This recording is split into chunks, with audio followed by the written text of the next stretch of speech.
আসসালামু আলাইকুম। প্রিয় দর্শক, কল্পনা করুন সেই দিনটির কথা যেদিন মানুষ নিজের কবর থেকে উঠবে। আকাশ হবে অন্ধকার, সূর্য হবে মাথার উপরে একেবারে কাছে। মানুষ দাঁড়িয়ে থাকবে ভয় আর আতঙ্কে। কেউ হাসবে না, কেউ গল্প করবে না, কেউ একে অপরকে জিজ্ঞাসা করবে না, বরং সবাই নিজের পরিণতির চিন্তায় স্তব্ধ হয়ে যাবে। কিন্তু হঠাৎ এক ভয়াবহ প্রশ্ন করা হবে, এমন একটি প্রশ্ন যেটি শুনে মানুষের শরীর কেঁপে উঠবে, বুকের ভেতর হাহাকার করবে, চোখ থেকে ঝরতে থাকবে অশ্রু। আল্লাহ তাআলা সেই দিনে মানুষের সামনে দাঁড় করিয়ে জিজ্ঞাসা করবেন, হে আমার বান্দা, আমি কি তোমাকে পৃথিবীতে দিন দিলাম না? আমি কি তোমাকে স্বাস্থ্য দিলাম না? আমি কি তোমাকে সময় দিলাম না? আমি কি আমার কিতাব নাজিল করলাম না? আমি কি তোমার কাছে আমার রাসূল মুহাম্মদ সাল্লাল্লাহু আলাইহি ওয়াসাল্লাম পাঠালাম না? তবে কেন তুমি আমার দিকে ফিরলে না? কেন আমার হুকুম অমান্য করলে? কেন আমার ইবাদতে মনোযোগ দিলে না? আল্লাহর এই প্রশ্ন শোনার পর মানুষ কি উত্তর দেবে? কি বলবে তখন?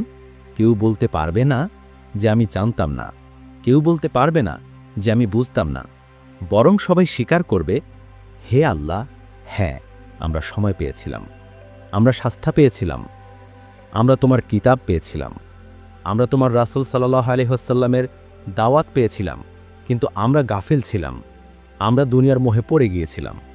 হাদিসে এসেছে, কিয়ামতের দিন মানুষের দুইটি পদও সরবে না যতক্ষণ না আল্লাহ তাকে 5টি প্রশ্ন করবেন। 1. জীবন কোথায় কাটিয়েছ? 2. যৌবন কিসে ক্ষয় করেছ? 3. সম্পদ কোথা থেকে অর্জন করেছ এবং কোথায় ব্যয় করেছ? 4. জ্ঞান অর্জন করেছিলে, সেই জ্ঞান দিয়ে কি করেছ? 5. শরীরকে কোথায় কাজে লাগিয়েছ? এখন বলুন তো ভাই ও বোনেরা, আজ আমরা কি এই প্রশ্নগুলোর উত্তর দেওয়ার মতো অবস্থায় আছি? আমাদের জীবন কি আল্লাহর পথে কাটছে?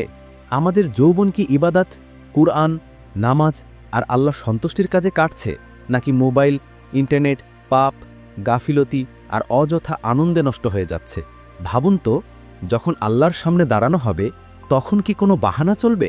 তখন কি টাকা, গাড়ি, চাকরি, সম্মান, বন্ধু এগুলো কি আমাদের কাজে আসবে? না, একটুও কাজে আসবে না। তখন শুধু কাজের খাতা খুলে দেখানো হবে নামাজ আদায় হয়েছে কিনা, কুরআন পড়া হয়েছে কিনা, মায়ের কথা মানা হয়েছে কিনা, হারাম কাজ থেকে বেঁচে থাকা হয়েছে কিনা। প্রিয় দর্শক, কবরের ঘোর অন্ধকারে, মিজানের দাড়িপাল্লায়, শ্বেত সিরাতের উপরে আমাদের পাশে থাকবে কেবল আমল, কেবল সৎকাজ। তাই আজই সিদ্ধান্ত নিন, দেরি করবেন না। আল্লাহর সেই ভয়াবহ প্রশ্নের উত্তর দেওয়ার জন্য প্রস্তুত হয়ে যান। আজই নামাজ শুরু করুন, আজই কুরআন পড়া শুরু করুন, আজই পাপ থেকে তওবা করুন, কারণ মৃত্যু আসবে হঠাৎ, সময় চাইলে পাওয়া যাবে না। প্রিয় ভাই ও বোনেরা, আমি আপনাদের হৃদয় থেকে অনুরোধ করছি, যদি এই কথাগুলো আপনার মনে সামান্যতম নাড়া দেয়, যদি মনে হয় এই কথাগুলো সত্য, তাহলে আজই বদলে যান। আর এই ভিডিওটি শুধু নিজে দেখেই থেমে থাকবেন না। লাইক করুন, আপনার ভাই বোনের সঙ্গে শেয়ার করুন, আর অবশ্যই চ্যানেলটি সাবস্ক্রাইব করুন, কারণ আপনার একটি ক্লিক কারো জীবন বদলে দিতে পারে, কারো আখিরাত বাঁচাতে পারে। আসসালামু আলাইকুম।